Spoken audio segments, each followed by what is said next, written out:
Minhas senhoras e meus senhores, muito boa tarde.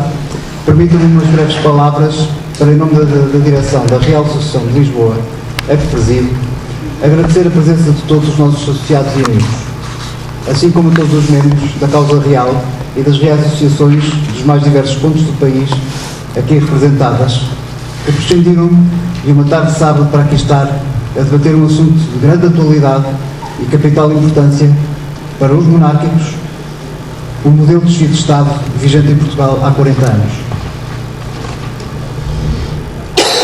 Uma palavra especial para os ilustres conferencistas, a doutora Marina Costa Lobo e os professores doutores José Adelino Maltês e Lourenço Vilhena de Freitas, que nos honram com a sua presença e a quem desde já quero manifestar a nossa enorme gratidão, certo de que a sua ilustração e brilhantismo irão inspirar um fecundo e erudito debate. Não queria deixar de fazer um agradecimento especial ao moderador desta conferência, Samuel Paiva Pires, que apesar da sua juventude já posso referir como companheiro de luta e amigo de longa data. Quero agradecer à direção da Biblioteca pelas facilidades concedidas para a realização desta conferência. Finalmente, gostaria de sublinhar o orgulho que tenho em pertencer e trabalhar com todas as minhas forças para o engrandecimento do nosso movimento, a causa real, na certeza que o que distingue as sociedades civilizadas, a maioria delas, por sinal monarquias, é a forte participação das pessoas na vida pública, um mais exigente envolvimento da sociedade civil nos assuntos de interesse comum, ao serviço do bem comum, e o que, no nosso caso, é tão só o amor a Portugal. Boa tarde e passo agora a palavra ao Samuel.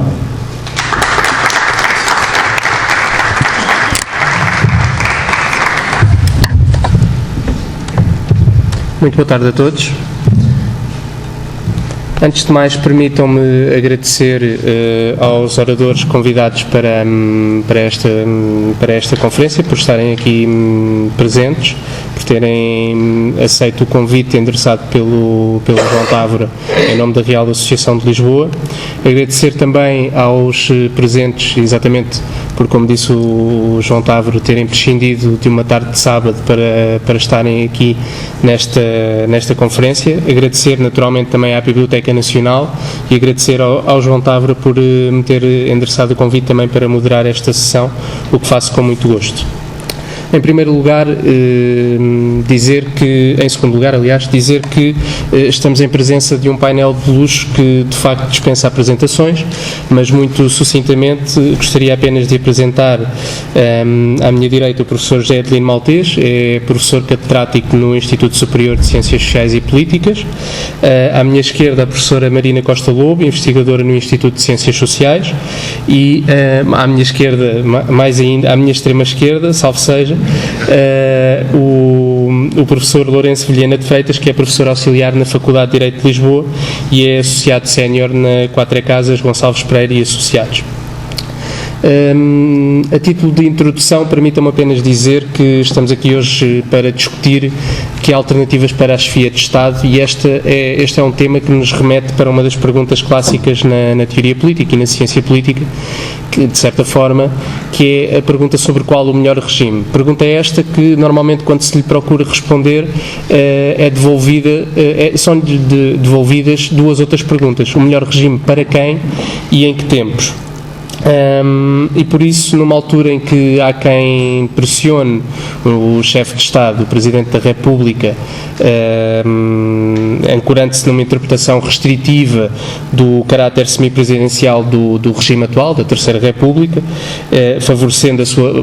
tentando favorecer a sua faceta parlamentarista, e também numa altura em que nos aproximamos das eleições presidenciais, foi em boa hora que a Real Associação de Lisboa decidiu fazer este debate. Sem mais demoras, permitam-me então passar a palavra ao professor José Adelino Maltês. Ou seja, então, muito boa tarde, muito obrigado à Real Associação de Lisboa, mais uma vez. Não sou da casa, não sou sócio, mas já ando nestas coisas desde desde que comecei a escrever no velho debate, na página de Juventude, e foi muito antes do 25 de Abril, e não posso deixar de começar por saudar dois ilustres companheiros a quem eu devo a minha primeira militância política, o Henrique Parrilha Arroz. Eu vi há pouco aqui alguém companheiro desses tempos, o Henrique, sempre o Henrique, que me arrastou para a Comissão Eleitoral Monárquica de 1969, o Gonçalo, o João Camossa e o velho Francisco Barcelos Rolão Preto, e portanto não é preciso dizer mais nada. De certa maneira estou em casa, embora não seja sócio da Associação Real. E o que me pedem aqui não é propriamente dizer qual é o melhor regime, porque senão eu respondia logo, mas isso causava já uma turbulência enorme na Assembleia, que era utilizar as possibilidades desta Constituição e, mantendo a forma republicana de governo, o que é possível, o Lourenço pode demonstrá-lo perfeitamente, substituirmos aquele capítulo do Presidente da República e punhamos rei. Pode ser feito nesta Constituição. Pode ser perfeitamente realizável de acordo com a lei. Mas eu não vou tratar disso, portanto já dei a minha resposta. Vou dizer o seguinte, quer dizer, nós estamos a tratar de um problema da chefia de Estado, e eu fiz aqui umas contas em casa, pensando no Portugal que acompanhou mais ou menos o processo democrático, no Portugal contemporâneo, partindo de 1820 até hoje, e fiz umas contas, se me permitem, vou dar os resultados. 7 constituições, 3 guerras civis, 3 bandeiras como símbolos nacionais, por acaso 10 Estados independentes, 8 expulsões e 2 que se integraram noutros Estados independentes, começo pelo Brasil, é evidente, 85 governos, 125 eleições gerais, 200 equivalentes a golpes de Estado e turbulências, 500 partidos e movimentos políticos e 25 a 26 chefes de Estado. 8 reis, mais 2 regentes, 5 presidentes em ditadura, 6 em abril, 2 dos quais não foram eleitos, só os 4 últimos é que foram, e 7, com 2 a repetirem, em Primeira República. Isto é Portugal. Portugal é precisamente esta fotografia muito sintética. E o tema do colóquio começa, quando eu chegar aí aos 8 minutos, começa com um título que eu acho extremamente equívoco: chefe de Estado. Mas qual Estado? Não, nada de complicação. O chefe do aparelho de poder, isso antigamente chamava-se Principado, ou o chefe da coisa pública, república ou comunidade, antigamente até se chamava o defensor popo, o defensor do povo, conforme Marcílio de Pádua, ou o defensor do reino, que é o chefe da comunidade política. Ora, muito bem, eu acho que, se eu analisar a coisa em termos de monárquicos e republicanos, aquilo que o rei representava, de acordo com a velha tradição, não era o chefe do aparelho de poder, não era o chefe de Estado, era o representante da comunidade e o defensor da comunidade. Ou, conforme nos últimos anos do século XV, num dos primeiros tratados políticos escritos, não em português, mas por um português, Diogo Lopes Rebelo, de República governanda per regium, a república governada por um rei. Este modelo de Presidente da República, consagrado pela Constituição de 76, com poderes diminuídos, aliás, na revisão constitucional de 1982, quando o PS e o PSD decidiram tramar os generalianos, e que autolimita imenso o presente-chefe de Estado, este modelo tem algum prestígio, não tenhamos dúvidas. Tanto a nível formal de regime como a nível de comunidade. E tanto é assim que os presidentes que são eleitos, os 4 últimos, são sempre reeleitos. Portanto, o que revela alguma apetência no sentido do vitalício. E só não vão à terceira porque, pelo menos alguns anteriores, porque a Constituição o limita, mas há uma tendência para um certo instinto de poder vitalício. Mas eu gostaria de recordar que este modelo de presidente, que é totalmente contrário à tradição da Primeira República, que tinha um presidente eleito pela classe política por um colégio eleitoral restrito, este modelo é Sidónio Pais. Este modelo é a revisão que Martinho Nobre de Melo introduziu na Constituição de 1911, era companheiro e comensal de quarto, está aqui do José Hipólito Raposo, é uma malandrice do José Hipólito, que era amigo íntimo e conselheiro do Martinho Nobre de Melo. Este modelo foi reintroduzido pela ditadura em 1928, com Carmona, em termos de sufrágio universal contra a tradição de eleição presidencial da Primeira República. É um momento de introdução da revolução do sufrágio universal que a ditadura continuou, eleição de Carmona, eleição de Carveiro Lopes, eleição, ponto de interrogação, mas formalmente a última foi de Américo Tomás, e que nós retomamos a partir de 76, com Ianes, com Soares, com Sampaio e com Cavaco. Desculpem eu estar a dizer isto, para vos dizer que o essencial aqui é saber como é que a comunidade, ou res pública, ou república, se representa a nível da chefia de Estado. E aqui temos que dizer o seguinte, perdoem-me alguns números, mas não vou tirar muitas conclusões, posso não dizer muita coisa, mas gosto de factos. A ditadura, quando lançou Carmona numa eleição por sufrágio universal, teve, mesmo sem opositor, a módica quantia de 761.730 votos. Ponto.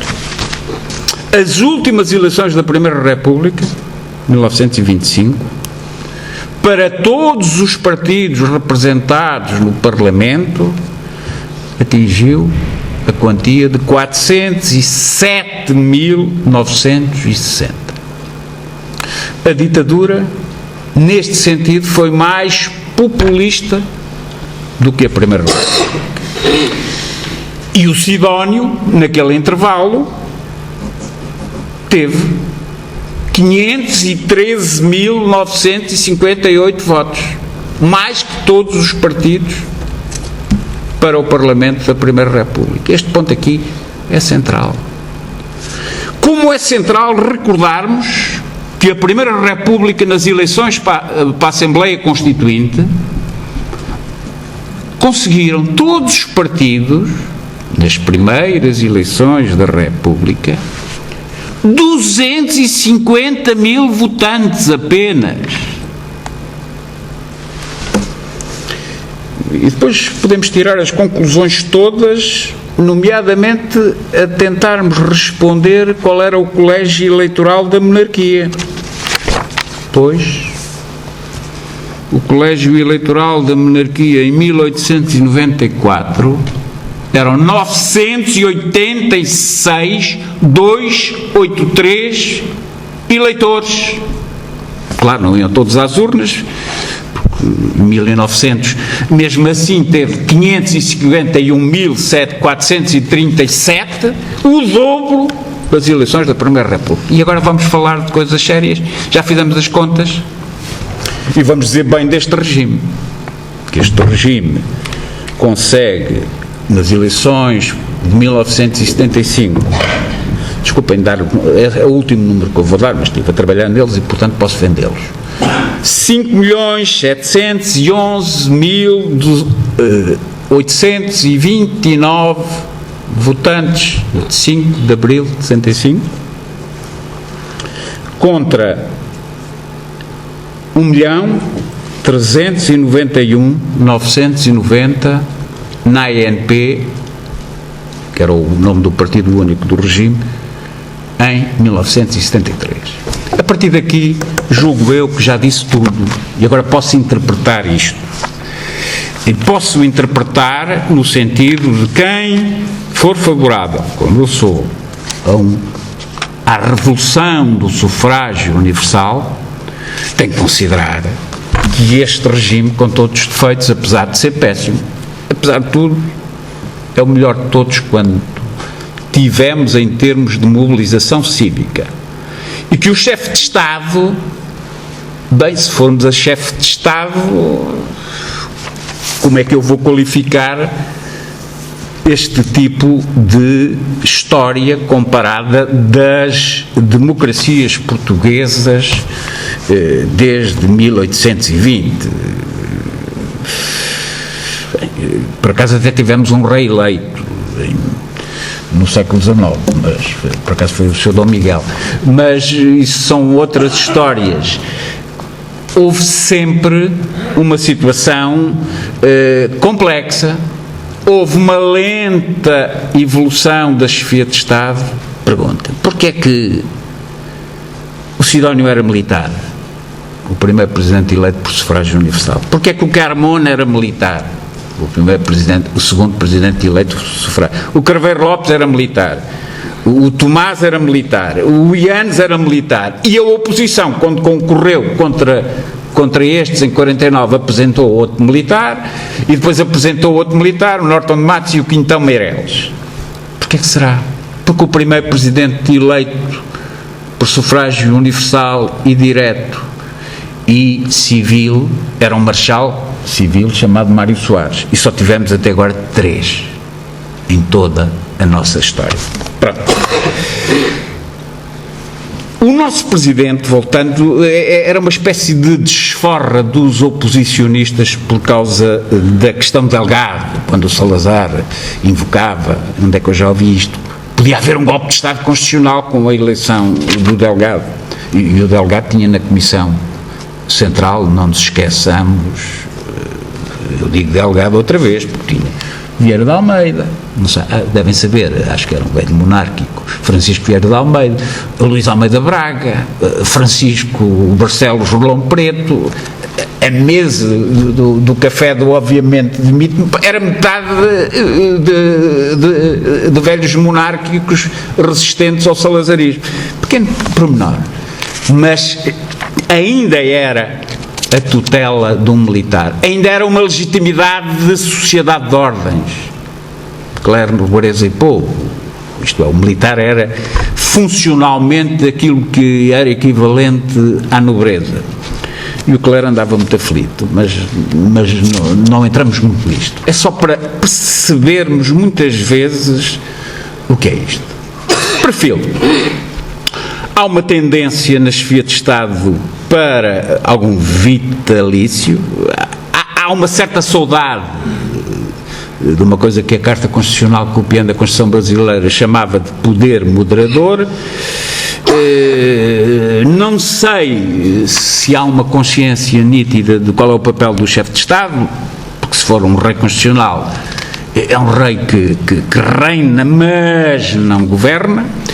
é uma entidade que nós desejamos que não tenha poder, que é o sentido das pessoas. Poder é para o Executivo, poder é para o Parlamento, poder é para o Judicial. O chefe de Estado é autoridade à velha maneira da autoridade romana, é uma espécie de integrador simbólico, porque nas democracias, conforme o contrato social, isto é do iluminismo, há sempre 3 pactos. Há o Pacto de União, e o Pacto de União são as Cortes de Lamego, é a lenda de Almacave. Depois há um Pacto de Sujeição, que é aquilo que ainda fizemos no 4 de outubro, escolher quem nos vai governar, isso é Pacto de Sujeição. E depois há uma ânsia de uma chefia da República, desculpem assim, por alguém que seja o garante da estabilidade simbólica do Pacto de União. E os presidentes falham quando deixam de ter autoridade e andam a brincar ao poder de uma certa forma. Porque quando eles são intervencionistas, normalmente dá desastre. Quando eles saem da autoridade e vão para o poder. A monarquia sabe perfeitamente que esse foi o drama do Dom Carlos. A República sabe perfeitamente que esse foi o drama de Sidónio. A necessidade do intervencionismo e do drama que isso provoca na confusão entre a autoridade e poder. O chefe da República, deixem-me dar esta fórmula, é o garante da autoridade, o descendente, como diz aqui, da pátria, o descendente do Afonso Henriques, como era o Senado em Roma. É alguém que tem autoridade, mas não tem poder, e que reconhece que o povo é superior ao príncipe. A dinastia de Bragança foi eleita, e a primeira Constituição Política Portuguesa, que é de 1385, foi rei eleito. E só poderia haver rei se voltasse a ser eleito. Não há cá restaurações nem reviralhos. Ninguém vai pôr outra vez em vigor a Carta Constitucional de 1826, que eu gostava imenso, mas não é esse o problema essencial. O problema essencial é um problema da comunidade, é um problema de um certo modelo de tradição e modernidade. Não vou falar no 2, porque tinha que fazer muitas caricaturas, e eu acho que não posso fazer caricaturas da agonia, onde não é uma agonia de ninguém que está de fora, é uma agonia de nós todos. Nem sequer vou repetir a posição daquilo que o Fernando Pessoa qualificava como os neomonárquicos, que de vez em quando são todos muito presidencialistas e sidonistas. Sempre foi um erro, nunca a velha tradição do pensamento doutrinário monárquico foi presidencialista, ainda por cima, com usurpadores e césares. Mas isso é a minha posição. Julgo que a figura tradicional do rei nunca foi a personalização do poder, nunca foi o culto da personalidade, foi o institucionalismo e o culto da instituição, que não se resumia a uma figura, mas era um conjunto de instituições que harmonicamente se estruturavam em termos de manutenção daquilo que Marcílio de Pádua, num dos primeiros tratados e bastante conhecido sobre a representação, qualificava como o defensor pacis, o defensor da paz. Era assim a qualificação de um tipo de representação, que não é necessariamente a quantitativa, que é a representação qualitativa. Julgo que qualquer análise da profunda tradição sobre o reino defende o rei como representante qualitativo do todo considerado pátria ou considerado da nação. Já vi aqui que tenho um toquezinho e, portanto, não venho enunciar nenhuma tese, venho manter aquilo que julgo eu que qualifica posições como aquelas que comungam posições claramente de tradicionalista, num sentido que é um sentido progressivo e um sentido de reconhecimento das realidades e do reconhecimento, voltando lá onde comecei, que este regime é obra de pessoas como aquelas que enunciei, como Barrilar, como o Gonçalo, como o Francisco Rolão Preto, que agora começaram com sensacionalismos sobre isso. A extensão, não há nenhum golpe de Estado contra a salazarquia que não tenha tido um deles ou desta família desde o primeiro minuto, desde Paiva Coceiro até ao 25 de Abril de 74, inclusive. E por isso, termino dizendo, e nunca me esqueço que o Congresso Republicano de Aveiro, assim se chamou no primeiro, assim se chamou no segundo, mas para obrigar aquela família que eu invoquei, teve que passar a chamar-se Congresso da Oposição Democrática. Está muito esquecido para neomonárquicos e pretensos republicanos, isto é, aqueles que pensam que uma república e uma monarquia se distinguem com o nome do chefe de Estado. Não é isso. São outras as causas e outras as questões e, sobretudo, para quem teve o drama, como julgo eu que as famílias políticas tiveram, do que aconteceu em 1932, que é o grande problema que tivemos a partir de então, que foi a morte do Sr. Dom Manuel e o Sr. Manuelino, com uma doença de glote não resolvida, e com o Salazar nesse mesmo momento a ser presidente do Ministério e a fazer-lhe os funerais para enterrar a ideia de monarquia. E parece que, de certa maneira, conseguiu, porque não conheço nenhuma reunião de monárquicos que não comece tudo a discutir os termos da Guerra Civil de 1828 e 1834, se reparar que o Duque de Bragança é um miguelista liberal, isto é filho dos dois ramos para os unir, mas ainda não entenderam muitos neomonárquicos, quase todos vindos ou do salazarismo ou do sidonismo,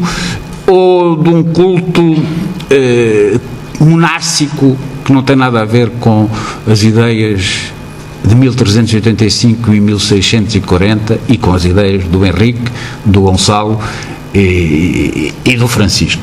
Com isto termino. Disse.